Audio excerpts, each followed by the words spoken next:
Do y'all remember Disney Dudes? Yes? No? Well, today I am talking about the boy band that became known for covering Disney princess songs on YouTube. And yes, I'm talking about IM5. Welcome to Nostalgia Bait.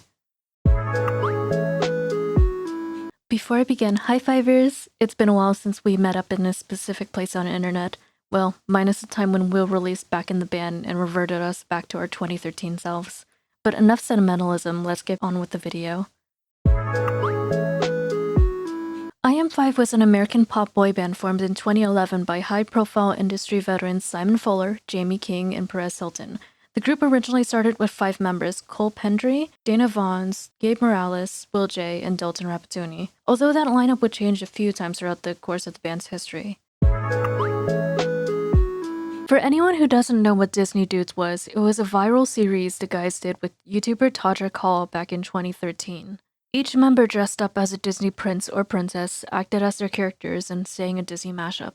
Gabe was Aladdin and Jasmine, Cole was Eric and Ariel, Dana was the Beast and Belle, Will was Li Shang and Mulan, Dalton was Prince Charming and Cinderella, and Todrick was Mickey. It was unhinged, but it was fun to watch, and the bloopers are still some of the best content coming out of that era. They also did a series called #Bandcamp with Todrick that same summer as well. And Disney Dudes ended up getting 2 more videos down the line, which I will touch briefly when we get to the lineup changes. A lot of IM5 content got pulled down from the official channels as the years went by, but many Fivers were able to download and re-upload them, so it hasn't all been lost. I got into IM5 maybe in 2013 or 2014 when I found them randomly through Disney Dudes. And although I wasn't there from the beginning, I still got hooked instantly. I remember watching it for the first time and dying of laughter, especially seeing Cole as Ariel trying to do the girl voice. But it didn't just feel comedic, cause they were extremely talented. And I just watched everything else like it was a rabbit hole, from the mashups, cover-ups, interviews, and the original songs they released. Unlike a lot of groups from that era, IM5 was discovered on a nationwide talent search. Dalton got in at 14 after sending in an audition that was filmed in the Dallas Mall. Will got in at 13 and saw the audition listing and knew that he had to audition. They spent about a year together training in dance and vocals before they were introduced to the public. Their breakout moment actually happened when they were featured on the track Don't Run Away by Tyler James Williams for their Disney Channel movie Let It Shine. And a couple months later, their first fully independent single, Everything About You, was put on heavy rotation on Radio Disney. About a year after, they worked with Bella Thorne for the song Can't Stay Away, which aired on Disney, which I remember seeing at the time because this would have been around the time Shake It Up was very prominent. But like a lot of groups at the time, IM5 wasn't immune to the, and I quote, "let's put these members into boxes" epidemic of the boy/girl groups of the 2010s.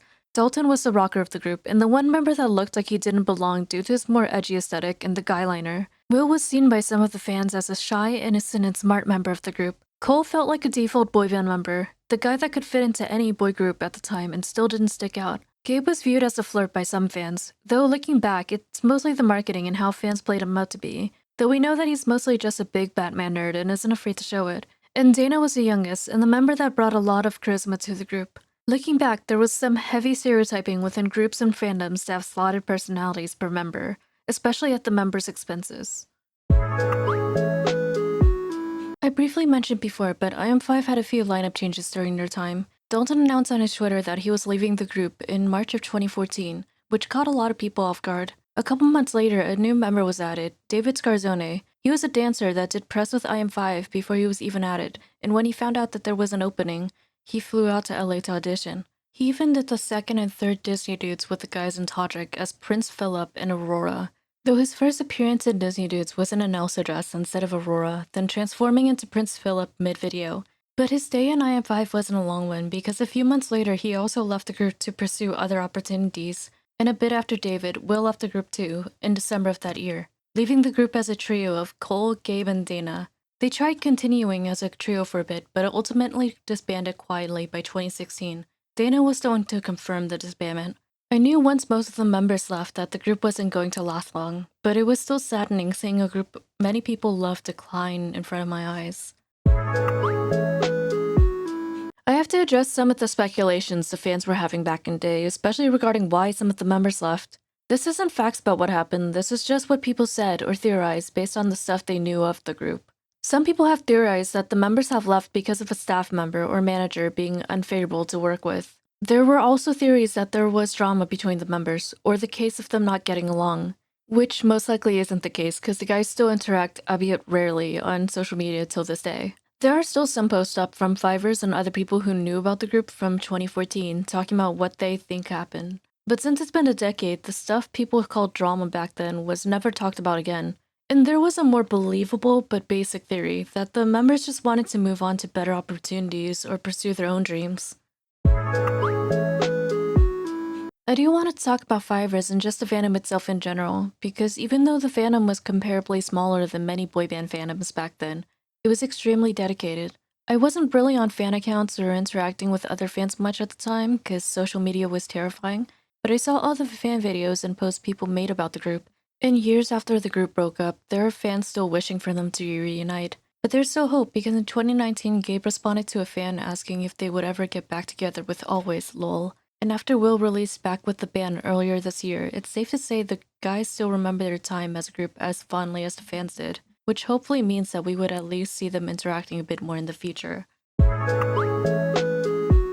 As for where the members ended up, Dalton went to compete on the 15th season of American Idol in 2016 and finished in 3rd place, but nowadays he's still in Texas working as a teacher at the School of Rock in Dallas and Rockwall, and started a new band called King Honeybee.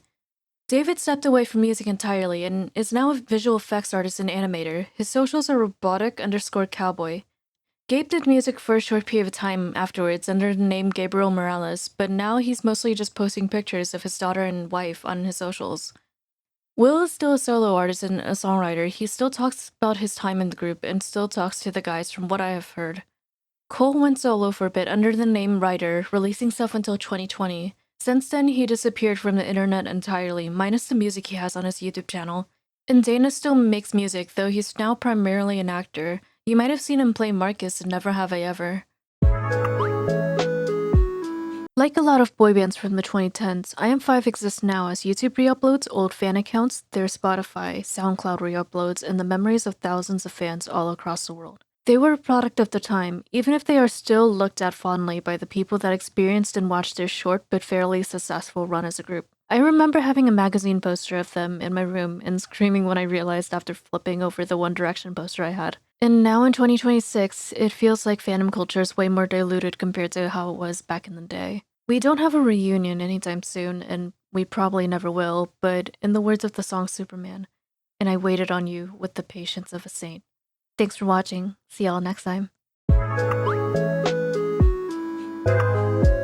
Okay, before I completely finish this video, I have to say I forgot how much I loved watching the chaos these guys are like when they are together. Anyways, bye!